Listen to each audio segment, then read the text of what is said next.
Hoy pues tenemos temas de carácter judicial, pero vamos a poner sobre la mesa algunos de los puntos que vamos a tratar. Gracias por continuar con nosotros. Esta mañana pues tenemos un panel de analistas acá y estamos hablando de procesos a nivel judicial. Específicamente estamos analizando, el caso del expresidente Mauricio Funes. ¿Se puede hablar todavía de persecución política? ¿Se puede hablar de persecución de la oligarquía? Julio, ingeniero. No, es que ya es el tema de la oligarquía, a mí no me gusta ya con los motes, ¿verdad? Pero entonces, porque, ¿ante qué estamos? No, lo que pasa es que ese es el discurso tradicional de la izquierda, ¿verdad? Que la oligarquía aquí, que la oligarquía allá. Entonces yo creo que ya debemos de superar ese tema. Ahora, yo sí te quiero nada más terminar para la idea y ponerla en el contexto. Para mí, cuando yo te reafirmo que había una estrategia legal, el hecho de irse para Nicaragua, es porque implícitamente, con esa medida, evita una orden de captura administrativa por parte de la Fiscalía. Porque judicialmente tendría que seguirse todo un proceso para llegar a que el juez determine una orden de captura. Por eso yo sí considero más que es una estrategia legal más que cualquier otra cosa. Estando fuera de aquí, evita la posibilidad de una orden administrativa de parte de la Fiscalía. ¿Me explico? Y le permite quedarse hoy por hoy en el ambiente puramente civil, en tanto y cuanto no judicialicen el tema penal. Entonces yo sí reafirmo que es una estrategia legal más que una estrategia política. Ingeniero. No, yo comparto el criterio que dice Julio. Lo que pasa es que la pregunta suya fue muy precisa en cuanto a si afectaba electoralmente. Y entonces yo lo que le decía era, si en este momento tomas la foto, suceden estas cosas, esa y otros elementos más. Sí, pero no hay elecciones ahorita. Posteriormente, claro. Entonces, ¿qué va a pasar después? En el 18 no sabemos. Ahora, las cosas se van sumando, porque en una elección, recuérdate, la contraparte suma y te saca después una especie de balance, ¿verdad? Y te dice, vos hiciste esto, o dejaste de hacer esto y esto, como elementos dentro de una campaña. Hoy tú tienes razón, dentro de 15 días vamos a estar a saber con cuántos otros casos más, porque la Fiscalía tiene ahí ya listos 28 casos, listos, más otro grupo de casos que están terminando de ver la información. Por consiguiente, aquí puede pasar en esos 28 cualquier otro, va a ser una lista, sí, pero pasados marzo de 2018, o mejor dicho, la campaña electoral va a comenzar en enero de este año. Ya comenzó. Pero mucho más. ¿Qué va a pasar entonces? Te van a estar recordando estos elementos y se van a encargar la contraparte de que no se le olvide, ¿verdad? Recuerden que iban a estar en eso. Por eso digo que los cálculos tienen que ser sumamente precisos y cuidadosos. Claro, para la base del partido, cuando el partido muestra esa solidaridad y se lo permite, y hay gente totalmente solidaria que incluso no cree en nada de lo que se dice de Mauricio, pero esas son opiniones de la gente dura del partido. Lo mismo en Arena, la misma situación que se dio en Arena. Pero, ¿qué piensa usted, ingeniero, por ejemplo, de las declaraciones que dio Jorge Velado durante un evento del partido, donde dijo que quería ver a Mauricio Funes en la misma celda, por ejemplo, que estuvo Francisco Flores? Claro, por el odio típico. Esa es una imagen de venganza equivocada, por cierto. Me pareció un error político de parte del señor Jorge Velado haber dicho eso. Pero bueno, el sentimiento y la falta quizá de experiencia política lo hace decir ese tipo de cosas. Creo que mostró eso, incompetencia para hacer política y para ser el dirigente máximo de un partido. Entonces, y bueno, pero sí expresa esa actitud de venganza que no es nada cristiana, por cierto. Yo creo que sin defendernos, es decir, que fue un sentimiento, dijéramos, propio del momento. Hay que ver el contexto. Por supuesto que inexperiencia política, como muy bien lo pone, porque en política hay cosas que antes de decirse hay que pensarse. Uno nunca dice todo lo que piensa, pero piensa todo lo que va a decir, sobre todo en el alta investidura que él representa, porque no estaba hablando a título personal, sino a título institucional. Pero yo más creo que fue el contexto del momento el que lo hace un sentimiento, dijéramos, de propio, natural de una persona, de su adversario político. Entonces, yo creo que hay que verlo en ese contexto y no en el contexto personal. Juan José, hay una serie de situaciones que entran también en el caso del expresidente Mauricio Funes. Recordemos que la Fiscalía a partir del 17 de agosto se inició una serie de allanamientos en las propiedades de Miguel Menéndez, que terminaron pues en propiedades de donde residía el expresidente Mauricio Funes. Se incautó incluso un furgón donde iban bienes que se estaban movilizando de El Salvador hacia Nicaragua. ¿Consideran ustedes que esperarían pues a corto plazo que la Fiscalía ya diga cuál es el resultado de esa investigación que se está haciendo también y que hasta ahora pues el fiscal ha dicho de que es una situación que todavía está en proceso y que todavía falta?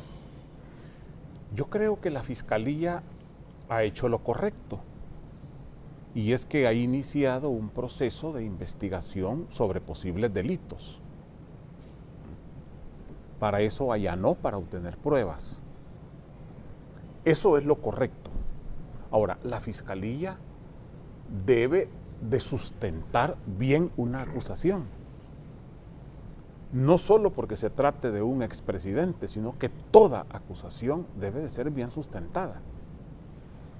En ese sentido, yo creo de que debe de tomarse el tiempo que considere prudente para poder averiguar y tener la certeza de si hay condiciones para poder elevar esos procesos a la fase penal. Porque ya cuando se llega ante un juez se tiene que llevar por lo menos la evidencia sólida que sustente el delito que se está señalando. Yo no puedo llegar ante un juez simplemente a decir, mire, ese señor ha cometido tales delitos sin evidencia. Creo que la Fiscalía en ese sentido está a prueba. Por ello es que para mí todo este juego de Funes que se va es cálculo político y es cálculo jurídico. Obviamente uno pone, cuando hace este tipo de cálculos, uno pone en la balanza lo positivo y lo negativo y ve hacia dónde se inclina según el interés. Probablemente la balanza del frente no pesa lo mismo cuando se ponen las cosas a favor y en contra que la que tiene Arena. Y es obvio, hay dos discursos, hay dos planteamientos, hay dos mensajes. Aquí uno dice una media palabrita en contra de Mauricio Funes y brincan unos. Uno dice una media palabrita a favor de Mauricio Funes y brincan otros. Es que vos lo defendés, es que vos lo acusás. El mismo mensaje polarizado que tenemos en todo el país. Ahora, yo creo que el gobierno tiene cosas más graves e importantes de las cuales preocuparse.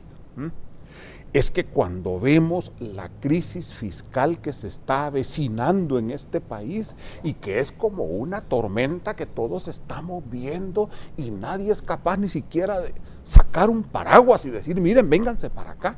Esos son los verdaderos problemas de este país. Tenemos bajo crecimiento, tenemos un problema delincuencial que se comenzó a intentar resolver, pero que se ha perdido la unidad política para enfrentar el problema de la delincuencia. Volvemos otra vez a elevar, se vuelven a elevar otra vez las cifras de asesinatos. Todavía no vemos una policía intentando recuperar territorios para la gente. Para el que vive en una zona difícil, en La Campanera, ahí en Soyapango, que le vengan a hablar de otras cosas cuando él su problema es que no sabe ni siquiera si va a llegar vivo a su casa esa noche. Creo que hay otros problemas graves en que este país tiene que prestar su atención. Y yo diría, el gobierno, más que estar en ese juego de si pide los asilos y no los pide, céntrese, que al final al gobierno lo van a medir por lo que haga, no por la defensa que haga de Mauricio Funes. Y ahí está la prueba con Arena. Se distanciaron al pobre hombre, hasta le bajaron la foto, ¿verdad? De un momento en que hasta le bajaron la foto de ahí del Coena, que ya no lo querían. A Francisco Flores. A Francisco Flores, y miren, al final no le dio resultado. ¿Por qué?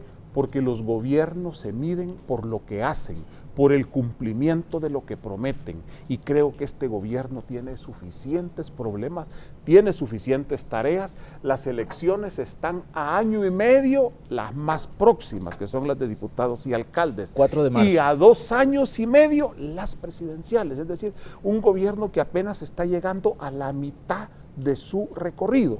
Una asamblea legislativa que sí ya va a la mitad, porque es menos el tiempo, y en año y medio va a entrar a elección. Por lo tanto, creo en este país todavía tenemos un breve tiempo no electoral que nos debe de permitir resolver los asuntos y evitar en lo posible esas cortinas de humo que nos alejan de los problemas fundamentales del país. Veamos la coyuntura en un sentido mucho más global. Julio. Yo creo que nos hemos detenido en estar viendo el árbol y descuidando el bosque. No digo que no sea importantísimo esto que se está haciendo, pero esto tiene su procedimiento, su curso y su resultado. Pero el problema de la delincuencia, mira, ayer a mí me sorprendió de manera porque me recordó años de la guerra que no quisiera recordar. Ya establecer refugios para la persona que se va de su tierra, discúlpame, es entrar en otra dimensión. ¿Dónde está el Estado con ese poder represivo legal que debe de tener? Esos son los problemas que debería estar viendo el gobierno en este momento sobre su política de seguridad. No es posible, yo me resisto a creer todavía, de que la policía acompañe a la gente sacando sus cosas de su casa. Por Dios santo, ¿y en qué país vivimos? Es decir, cuando la policía lo que va a darle seguridad a esa gente para que no emigre de su casa, no al revés. Y vemos el refugio como que si fuese la panacea. Anda a preguntarle a tu camarógrafo, a tu asistente aquí lo que pasa en su colonia. Esos son los problemas de día a día que se nos ha olvidado. Es más, el viernes 7 de octubre puede ser decisivo para este país sobre el tema del pago de la deuda. Esos son los temas que deberíamos de estar discutiendo como país en este momento. Yo no digo que no sigamos con el tema mediático de Funes y todos los que falten, ¿cómo no? Y llevémoslo hasta las últimas consecuencias, pero no descuidemos los verdaderos problemas que están atacando a este país, que hoy por hoy lo estamos viendo con una simpleza y una naturalidad. Y yo invito a los medios de comunicación a que sean fiscalizadores de ese tipo de acciones. No podemos aceptar que en un Estado de Derecho, en un país donde hay derechos y hay obligaciones, se nos estén promoviendo albergues como una forma alternativa a esa por gente. Yo no lo acepto ni lo voy a aceptar viviendo en un régimen de derecho. Bueno, pero en ese sentido, el otro tema fiscal, lo del famoso 7, entre el 7 y el 9, a mí sí me preocupa la decisión del gobierno, que es decir, miren, no, hombre, si todavía me quedan 300 millones de letes para seguirlas colocando, y con 300 millones porque voy a topar a lo que me dice la ley le permite el 30% de los ingresos corrientes, eso anda por los 1.300 y tantos millones de dólares, ya emití letes por casi 1.000 millones, me quedan todavía 300. De ahí que pagar 75 o 100 más, lo puedo seguir haciendo. Entonces, el que le aconsejen al gobierno, al partido, sus asesores económicos, de que todavía puedes topar la tarjeta para lograr llegar a diciembre sin ceder, sin negociar, sin llegar a acuerdos, que eso es lo tremendo, me parece que también es un riesgo. Ya la situación, supóngase que lleguemos a eso y paguen eso que estamos diciendo, sí, pero tienen un tiempo determinado, no puede seguir. ¿Y qué va a pasar cuando se agoten los 300 millones que le quedan? Es que mira, y además le va a subir. Eso, ¿cuál la consecuencia? Mire, igual los 1.200. Pero los intereses, llegan hasta los fin de intereses año, que tú pagaste tu casa y usted pague su casa y yo pague mi casa, van a subir, porque va a bajar la calificación 2 grados, como se lo dijo ya el Fondo Monetario y las instituciones. Al nomás pasar eso, el valor del dinero se eleva. Por consiguiente, no solo se afecta al gobierno, va a afectar a todos. Hombre, y Arena no puede seguir también haciéndose los locos. Ese es Tienen punto. la obligación de sentarse, porque en Arena hay otros que dicen que se hundan, hombre. Creo que es una falsa. Como que si no estamos en el barco todos. No, yo creo que una gran ventaja que ha tenido el FMLN es que no ha tenido oposición. Y lo digo con toda la responsabilidad, una oposición que sea propositiva. Es decir, esto no se resuelve únicamente con ceder, se resuelve con establecer reglas del juego claras, se resuelve estableciendo una ley de responsabilidad fiscal. No se puede seguir en una oposición diciendo no por decir no. Yo apelo, creo que el nuevo presidente del COENA va a tener toda esa posibilidad de poder demostrar esa voluntad política y buscar un acercamiento. No podemos seguir. ¿Considera, Julio, que Arena, por ejemplo, se ha dejado llevar también por los temas mediáticos, por los temas que han, digamos, acaparado más atención y no ha visto, por ejemplo, los temas estructurales y los temas fuertes, por ejemplo, que van a resolver, por ejemplo, situaciones de país en determinado momento? Mira, yo al final llegué a una conclusión, es decir, yo creo que ni uno estaba preparado para hacer oposición ni el otro estaba preparado para hacer gobierno. Y entonces, cuando se estaban en las dos canchas, se perdieron. Y ver tú la actitud. Uno cree que sigue en el gobierno y el otro cree que sigue en la oposición. Es decir, no hay. Aquí hay puntos de coincidencia, tiene que haber flexibilización. En temas de seguridad, educación, economía y salud, no hay política partidaria. Pero entender esa visión hay que exigirle. Y los únicos que pueden exigirle son los medios. Es la ciudadanía a través de todas estas redes sociales que son los que en realidad van a pesar. De lo contrario, aquí llegue, y no comparto, y aquí sí me uno, si la derecha de este país está pensando en recuperar en las próximas elecciones, que es como yo lo veo, que se va a venir, si no apoya para sacar del hoyo a este país, va a encontrar a El Salvador de una forma tan honda que va a ser imposible sacarlo como derecha y entonces le va a venir todos los costos. Eso sí me preocupa a mí con un pensamiento de derecha que tengo, de decirle, bueno, están en el hoyo, ¿verdad? Ustedes querían llegar de nuevo a la presidencia, ok, sáquenlo. Con un país tan destrozado, económicamente minadas las estructuras de inversión, creo que yo más hablo que debería haber un llamado a la reflexión para que entendamos que si este país se hunde el avión, nos caemos todos los que vamos adentro, independiente de la clase en que vayamos volando. Tenemos ya listos los comentarios de las personas que han interactuado con nosotros a través del 7697-1235. Vamos a leer algunos y luego de la pausa vamos a hacer los comentarios respectivos. Vamos a leer lo que dice la gente a través de esta nueva vía que ha establecido Canal 12 para que usted pueda opinar sobre los temas que estamos tratando en este espacio. Buenos días, pienso que el FMLN debería ser transparente y así como acusa al otro partido de manipular gente, deberían de decir la verdad de la marcha de ayer donde participaron sus gentes de entidades gubernamentales y devengando sueldo como que si hubieran trabajado. No es justo. Martel, es el pueblo que quiere ver preso a Mauricio Funes y no sectores de poder. Buenos días, aquí en el país existe tanta corrupción porque los señores diputados no hacen buenas leyes a favor del Estado, sino que las hacen a favor de ellos teniendo el poder y para evitar corrupción completa en el país. Yo pienso que como están hablando de Funes, él es el caso actual, pero siempre van hablando de Flores, ya olvídense de él. Hola, buenos días. El tema a tratar está interesante, pero lo que necesitamos más es que las autoridades recuperen el control, ya no más sufrimiento, tantas muertes de gente inocente. Tenemos un comentario más. Ya que les gusta hacer leyes, deberían de hacer una para que los delitos no prescriban y así poder enjuiciar a todos los delincuentes. Arena se llena ahora la boca, pero en el pasado lo hicieron peor. Eso no justifica a nadie y es bueno que se siente precedentes, pero que no se ocupen de forma política. Esto es lo que dice la gente a través de este espacio que hemos habilitado, el 7697-1235, para que usted también nos mande preguntas y también sus opiniones respecto a lo que estamos discutiendo aquí en la entrevista de Hechos AM. Vamos a ir a una pausa, ya regresamos.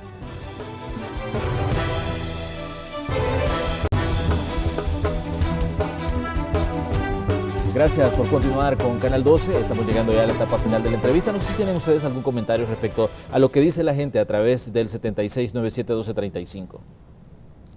A ver, no, lo que me parece que es interesante, las opiniones de la gente, comparten el criterio mire, hay temas muchísimo más importantes, como tal como decía Juan, y analicemos eso o hablemos de ese tema y no tanto Unos dicen olvídese de Flores, otros en la práctica están hablando de Mauricio Funes como porque apartarlo.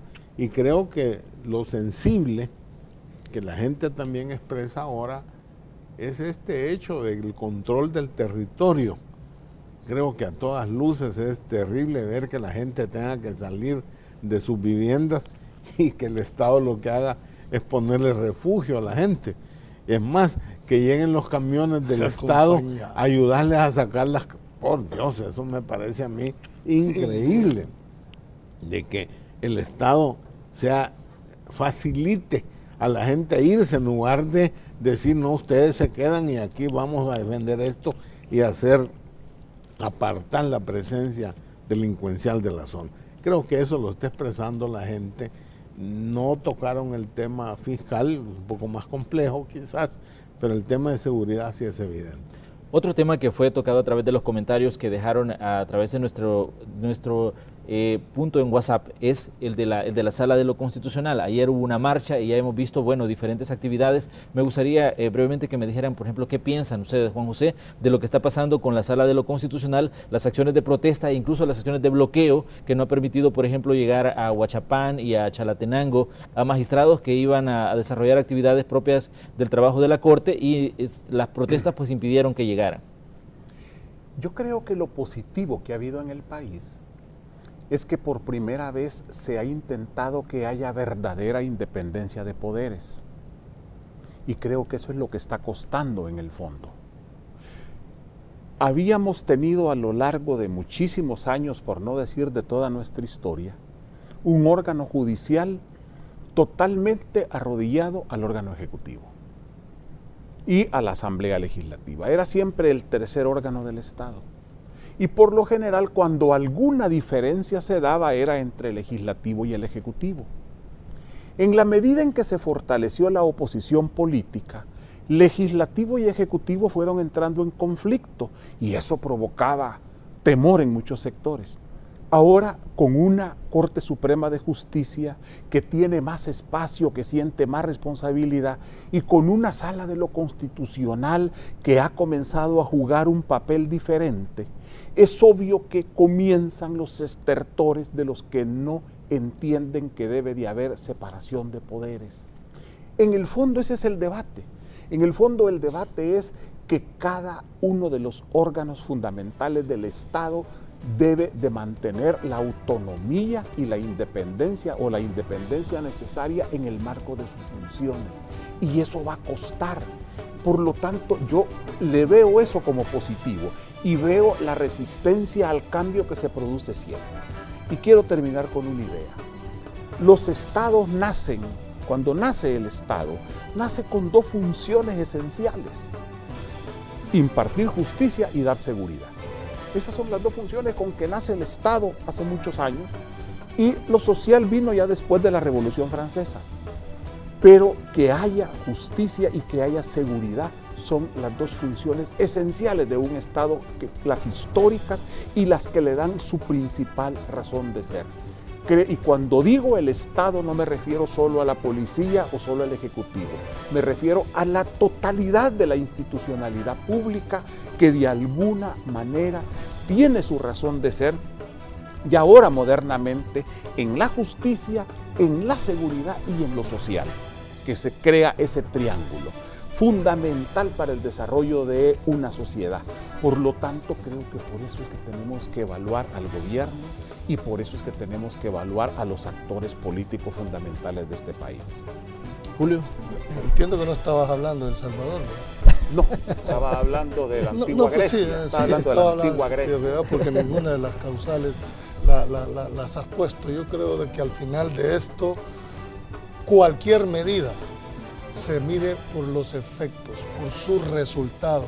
A mí de nada me sirve que capturen 500 delincuentes y de los 3 días vayan para afuera los mismos 500 con el agravante de más envalentonado. Eso no es eficacia. A mí me va a responder el sistema cuando de los 500 por lo menos 150 quedaron detenidos, pero no cuando los 500 vayan para afuera.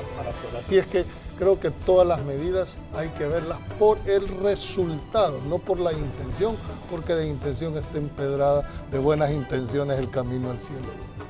Pero en la pregunta precisa sobre el tema de las acciones en contra de la sala, a mí me parece que se vuelven equivocadas.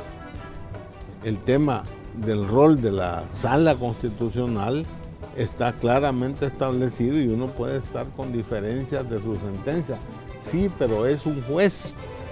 Y entonces a mí me parece que no es nada errónea, inteligente. no es la forma, no es la forma. Tú pones a un grupo de personas en Chalatenango a oponerse a que lleguen y acusar a los magistrados. ¿Tú crees que de esos que están manifestándose ahí entienden el tema de la sentencia? Con que no las entienden algunos abogados, no digamos las entendemos los que no somos abogados. ¿Cómo la va a entender una persona que no tiene el conocimiento ni el mínimo acceso a la información? Entonces se vuelve evidente que es una manipulación. Y peor aún con la marcha de ayer señalan eso. Creo que es un error, otra vez, es un error político, un enfrentamiento innecesario. Mira, el sacar al señor magistrado Belarmino y acusarlo de una cosa, y el hombre tiene todas las pruebas para demostrar que lo que se está diciendo es falso. Decime vos, en el riesgo político que se ponen. Pero el tema no era legal con él, el tema era mediático, era exhibirlo. Ahora, no era... lo que tú decías, Juan, el presidente Saca ha sido el presidente con mayor poder en este país. Controlaba el Ejecutivo como corresponde, pero controlaba también el Legislativo y controlaba también el Judicial a través de David. Sí, igual. Ese tipo de gente manejan esas cosas. Entonces, pues sí, gente de arena, los dos presidentes que has mencionado son presidentes de arena. Distinto le ha tocado ahora a Sánchez Serén, peor todavía, es más, el futuro es incierto porque es evidente que gana, ya se dio cuenta que lo que le conviene es jugar su rol propio y por consiguiente los 43 votos en la Asamblea Legislativa de aquí en adelante ya no son fáciles. Entonces la división de poderes a la que tú referías va a ser todavía mucho más evidente en el próximo futuro. Bueno, le quiero agradecer a cada uno de ustedes que hayan estado con nosotros. Juan José Martel, un placer recibirlo aquí en Canal 12. Gracias, un gusto también para mí. Ingeniero Villacorta. A la orden siempre. Para y por supuesto a Julio Valdivieso. Gracias por estar con nosotros, Julio. Gracias, Manuel. Bueno, así cerramos el espacio de la entrevista. Recuerden ustedes que las opiniones más acertadas surgen del pleno conocimiento de los hechos y aquí en Canal 12 lo que hacemos es exponer esos hechos ante ustedes. Cerramos el espacio de la entrevista y desde ya los invitamos a la segunda parte de Noticiero Hechos.